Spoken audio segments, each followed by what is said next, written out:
The artists of who worked on Fantasia were tasked with commenting visually the music of Bach, which is geometrical, which is pure, which is unfettered, and they did a fantastic job.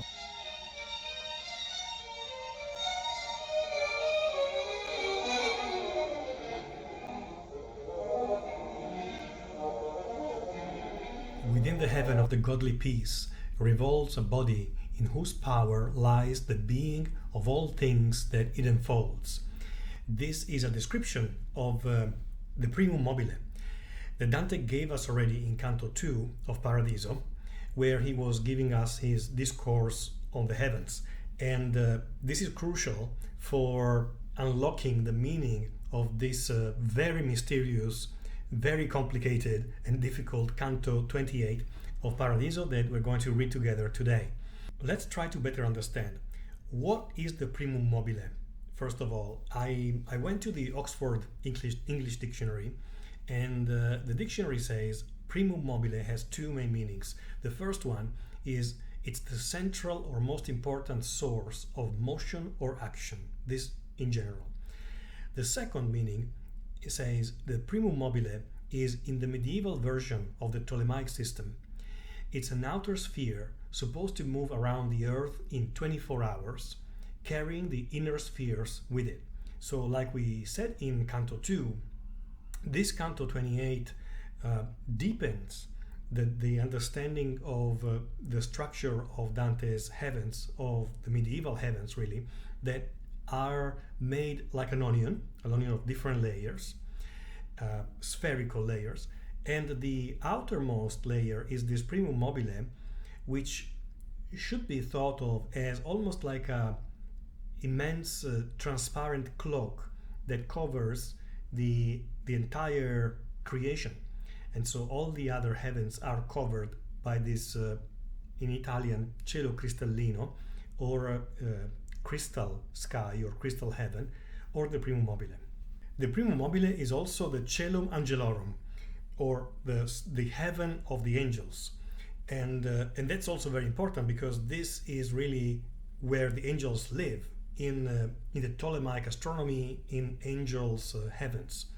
And so there are so many details to understand at a high level before being able even just slightly to understand what Dante is saying to us in this canto, that I think in this video I'm going to spend a little bit more time with overall and general explanations, or maybe an overview, an introduction, then the line by line or tercet by tercet analysis. In fact, from that point of view, the canto is not too difficult in terms of understanding the syntax and the structure of what Dante is telling us. The meaning behind what Dante is telling us is really the real difficulty. So I'm going to make 5 main points here as generally important introductory points.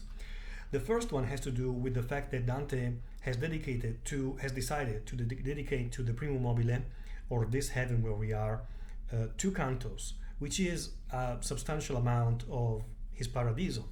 And this decision is probably driven by 2 main facts. On one hand, the importance of the angels as the real mediators between the divine and the human, or the divine eternity and the human history, through the influences and through the influxes they have on our lives, on the human lives. But on the other, also the importance of angels in terms of God's creatures that are so close, they are so close to human beings in the hierarchy of all the creatures of God. In fact, if we remember, Dante already mentioned a couple of times in his Divine Comedy up to this point, angels and their characteristics. And in his Convivio, Dante mentioned them in depth, saying that just like human beings, angels are gifted by God with intellect and love. They're the only creatures who have intellect outside of human beings, to the point that Dante says, this is a quote from his Convivio, between the nature of angels, which is something intellectual, and the human soul, there could be even no particular differentiation. There's almost a contiguity between one and the other. It's only a matter of degrees. This is what Dante is saying. To the point that we could even believe that some men, or a few men, could be as noble and of such a high status, high condition, that they could almost be nothing else than angels. Now, what are angels? What are the angels? Are they mythical creatures? Are they like fairies? Do they still matter for modern Christian theology, for the Catholic Church? So if we read in the Catechism of the Catholic Church, we find this at line 328. The existence of the spiritual, non-corporeal beings the sacred scripture usually calls angels is a truth of faith. The witness of scripture is as clear as the unanimity of tradition. With their whole beings, the angels are servants and messengers of God, because they always behold the face of my Father who is in heaven. They are the mighty ones who do his word, hearkening to the voice of his word. As purely spiritual creatures, angels have intelligence and will. They are personal and immortal creatures, surpassing in perfection all visible creatures, as the splendor of their glory bears witness. So, obviously, angels are very mysterious still today, and at the same time very powerful creatures, and they've always been in the life of Christianity, in the history of Christianity. They have very powerful influences on history, on the life of Christians, on the life of human beings. In mysterious ways, they actualize the will of God inside our world. Clarification number 2.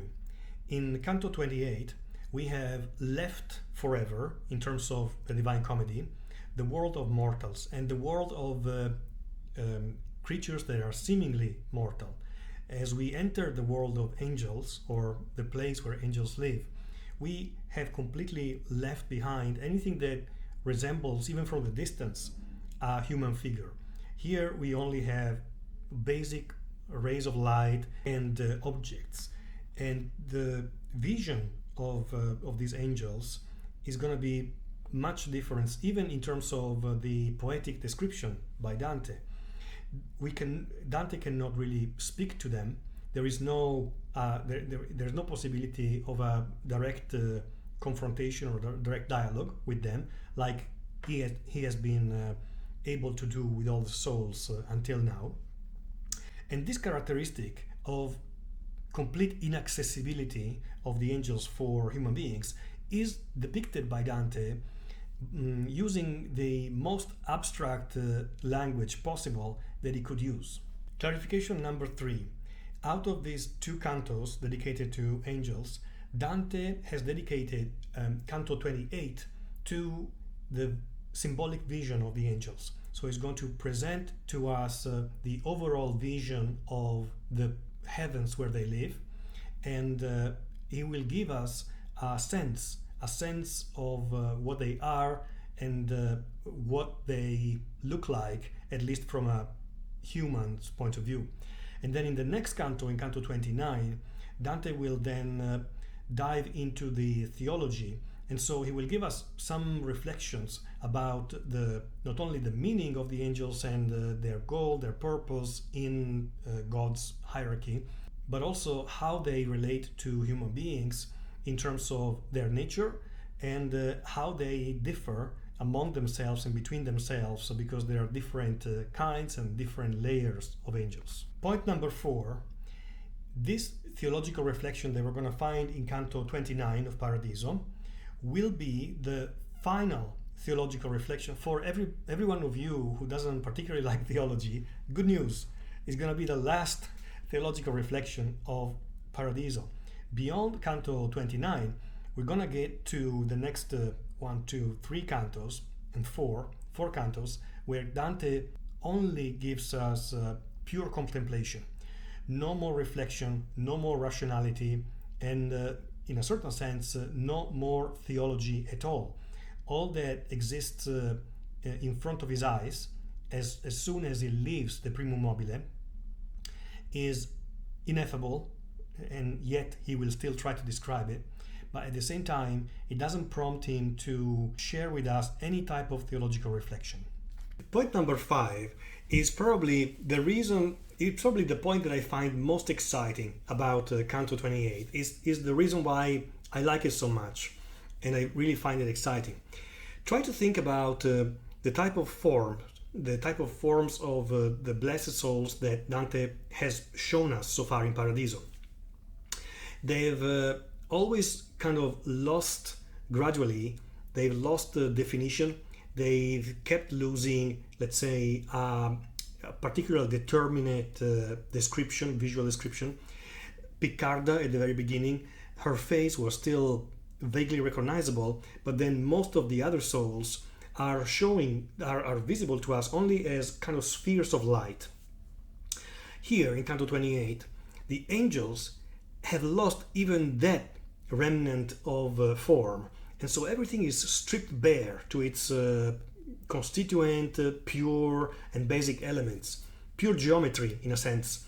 And I love this because this is Dante taking a concept that is a philosophical concept, a theological concept, and that we could find written down on a page as kind of bare philosophy, almost a little boring, and giving it, with his usual style, giving it so much power and life, with these images, with the visual representation and with this poetic representation. So we have only geometry from now on, and really it reminds me of this, I would call this almost Bach territory, because in the musical world, Bach really, if we compare his classical music and his work in general to other famous classical composers, his music is so pure and basic and fundamental. He also was a predecessor and, in a sense, almost an inventor of classical music under many respects. So visually, Dante is doing something similar, which should remind us of this incredible masterwork that is Fantasia by Walt Disney in 1940.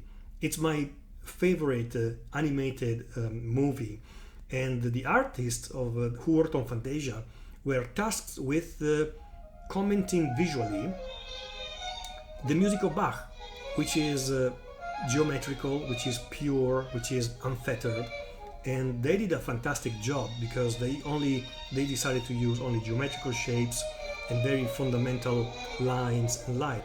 And this is what Dante's Paradiso is and is going to be from Canto 28 onward, to reflect the necessity, the pure necessity.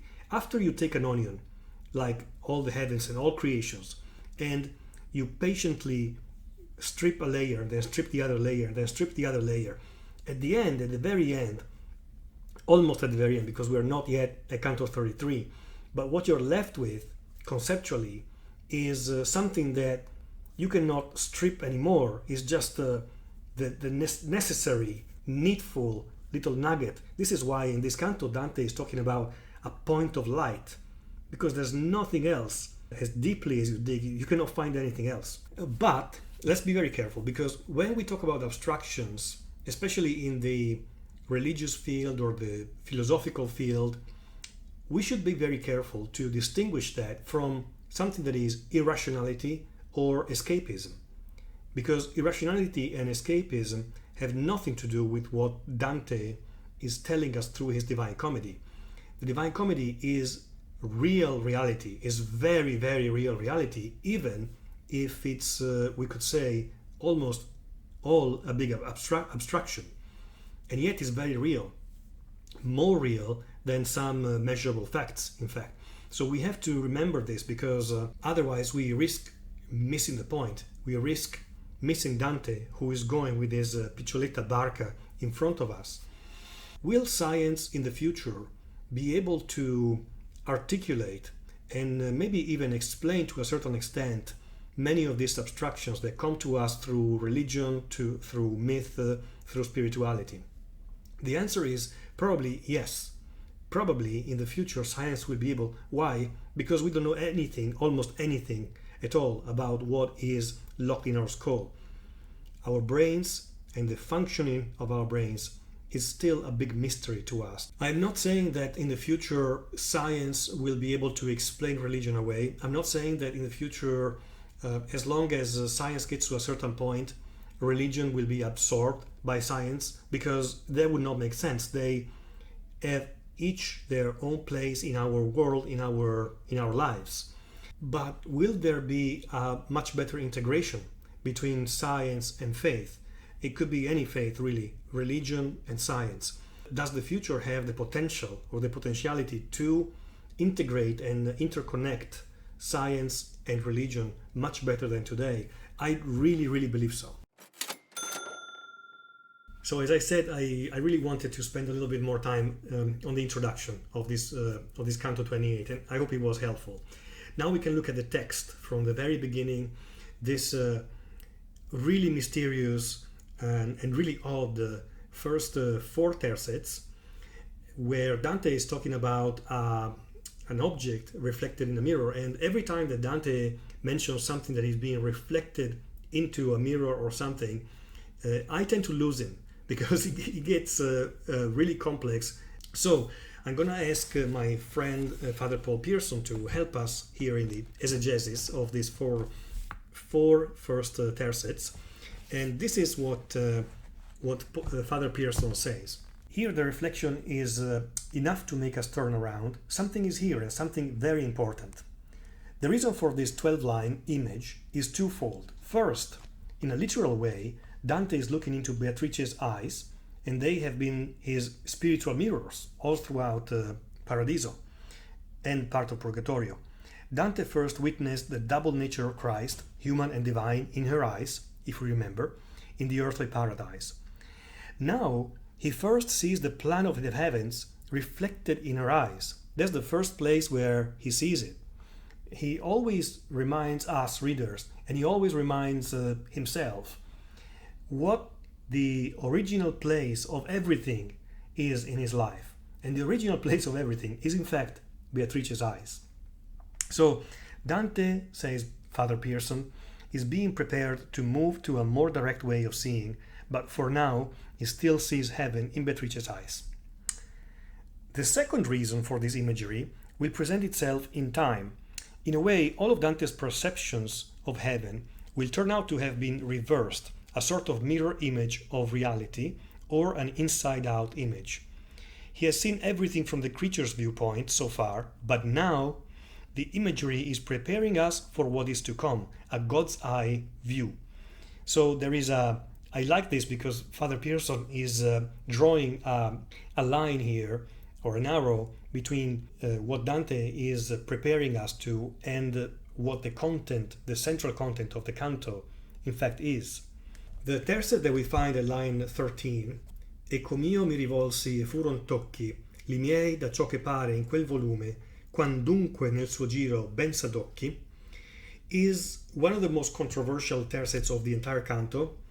I found many commentators having very different opinions about the right way to interpret this tercet, and in particular, especially, the word quandunque, because quandunque means literally whenever.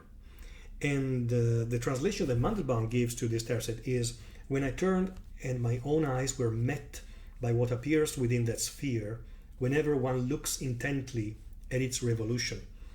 He's turning his eyes, and what he's seeing is showing in his eyes whenever, as he says, quandunque, whenever somebody looks in this place that is the primum mobile, that has no place, that is a spiritual, a completely immaterial place. So some scholars are interpreting this as if to say anybody, any human being, any soul who finds themselves in the primum mobile will see whatever Dante has seen here. Somebody else has interpreted it as, no, it's only Dante's.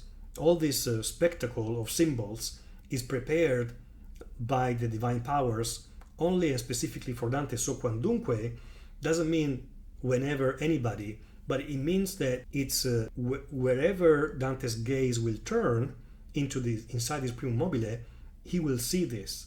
Which one is the true reading, the true interpretation? We don't know. Let me read to you what Robert Hollander says about this. Robert Hollander, one of the most prominent American scholars on the Divine Comedy. He says, exactly what Dante sees reflected in Beatrice's eyes is a matter of considerable dispute, although some commentators have possibly begun to sever the Gordian knot. One commentator was perhaps the first to realize that God and his angels have not descended to this sphere from the Empyrean, if without specifying how it is exactly that they are seen here. Sapegno, an Italian commentator, insisted that the protagonist sees God and the angels in the Empyrean through the perfectly transparent sphere of the primum mobile. This view has the benefit of keeping God and his angels where they belong, but does not do very well by the poet's insistence that he saw them in the revolving sphere. Our hypothesis is as follows. Dante looks from a mirror, Beatrice's eyes, into a second mirror, the convex surface of the crystalline sphere, where first the point and then the angelic circlings are what he sees painted, as it were, upon the surface of this primum mobile, the circling of which moves all the universe by its influence.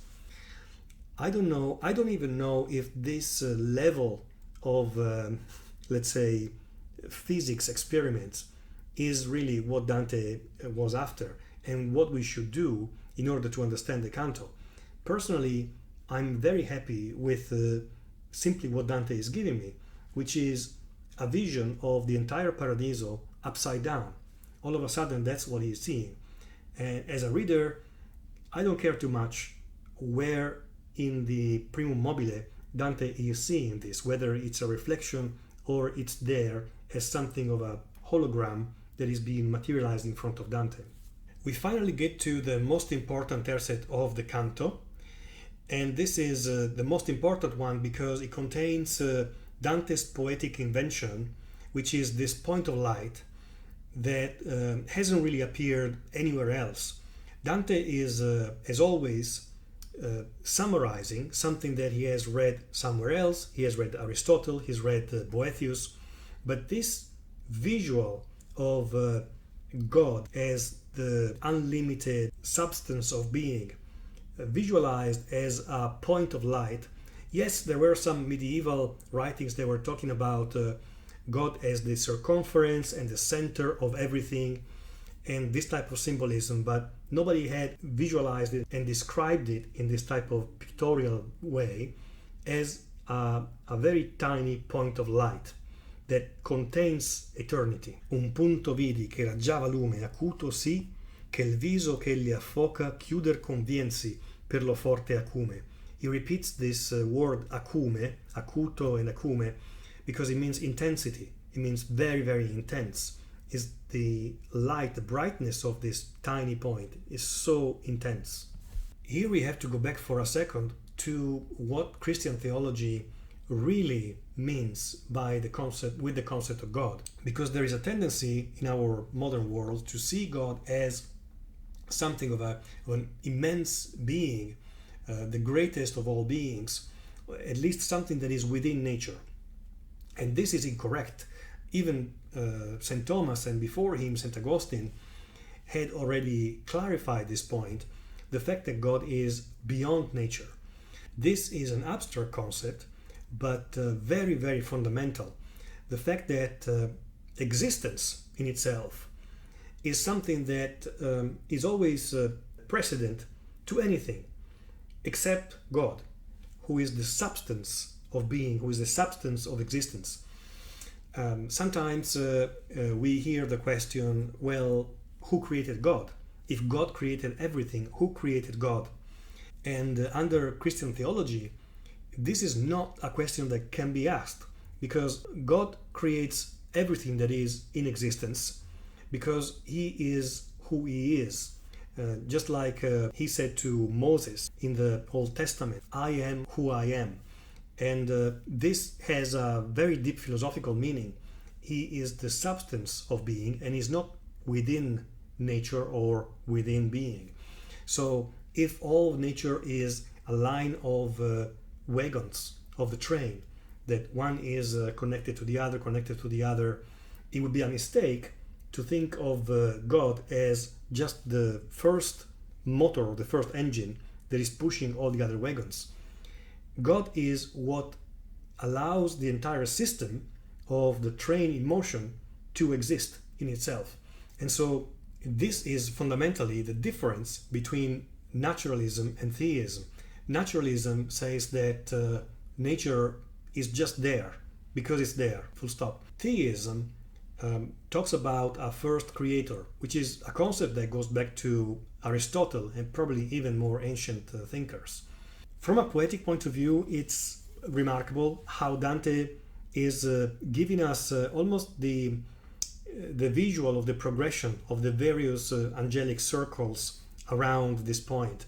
And after line 27, it's almost like we are following his eye, that one after the other is looking at all the circles of the heavens that are surrounding this point. And it mentions the Messo di Juno, or Juno's messenger, that we've seen before in the Divine Comedy as Iris, who was the divine interpretation for the rainbow. And he says that all of Juno's messenger, all of the size of the rainbow, that is immense, would be too narrow to contain that circle. That's how wide the seventh circle is, and also the eighth and the ninth. Beatrice seems to know Aristotle very well for some reason, and in fact, the line 40 and 41, we can see that she is quoting Aristotle because she's saying da quel punto dipende il cielo e tutta la natura. So this is in fact an almost literal quote from Aristotle Metaphysics, where Aristotle wrote on such a principle, the first mover, so called by Aristotle, first mover, depend the heavens and the world of nature. Again, the concept itself of the first mover has been incorporated in Christian theology by different thinkers, Christian thinkers, but also specifically by St. Thomas, who first among Christian theologians incorporated and integrated the thinking of Aristotle into Christian theology. Then Dante asks a pretty simple question, simple compared to everything else that's going on in this canto, which is this: in nature, and all that I've seen so far in my life and also in this crazy journey that I'm taking, I've noticed that the earth is at the center of everything, of the universe, and then, like an onion, all the heavens are organized around it, and the farther away that we go from earth and the closer we get to God, the more powerful these heavens are, and the more of God's love we can see in these heavens. So how come that is in this upside down image of Paradiso, I can see the point of light in the center and all the other spheres around it, as if it was inverted. If it's true that this point of light is the symbol of God, is God, then there's something that doesn't make sense, because it seems really upside down. He doesn't understand it. And she explains to him in a very concise way, I think after line 58, where she tells him that no one has tried to resolve this problem before. So the concept is the same, because we are seeing here in the small model of Paradiso that the circles that are closest to the point of light are the ones where most intensely the light is shining, the power of God is shining. So the concept remains the same, but in the material world, in the sensible world, this has to be represented, has to be actualized in the way that it is, because the weaker the heavens are, the smaller they are in the material world. The more powerful the heavens are, the larger they are. Finally, in this video, I really don't think I'm going to go into all the hierarchies of angels, or the different type of angels. And it was important for Dante, of course, to list all the types of angels that are present in the Primum Mobile. Having said this, I wanted to add in conclusion, let's call it a key of interpretation that I found reading a comment by an Italian scholar called Contini. Contini identified the key that Dante gave us in this Canto 28 to read the entire canto, to interpret the entire canto, in the word vero. Vero means true, and it's in fact repeated in the canto for many times. Many times it's repeated for 1, 2, 3. Then we have in vera, which is a verb but contains the word vero. It's almost like in truth. 4, 5, and then in the last 2 tercets it's repeated 2 times again, ver and ver. Ver stands for vero or true. So according to Contini, Dante is getting closer and closer to the actual truth, which is God. Here in Canto 28, for the very first time in Paradiso, he gets the first glimpse of this symbol that is symbolizing God. And at the same time, he's getting the first glimpse of the truth. Because, as we said, he's kept peeling the onion gradually, more and more, until he's gotten to the very nugget of truth at the center of everything.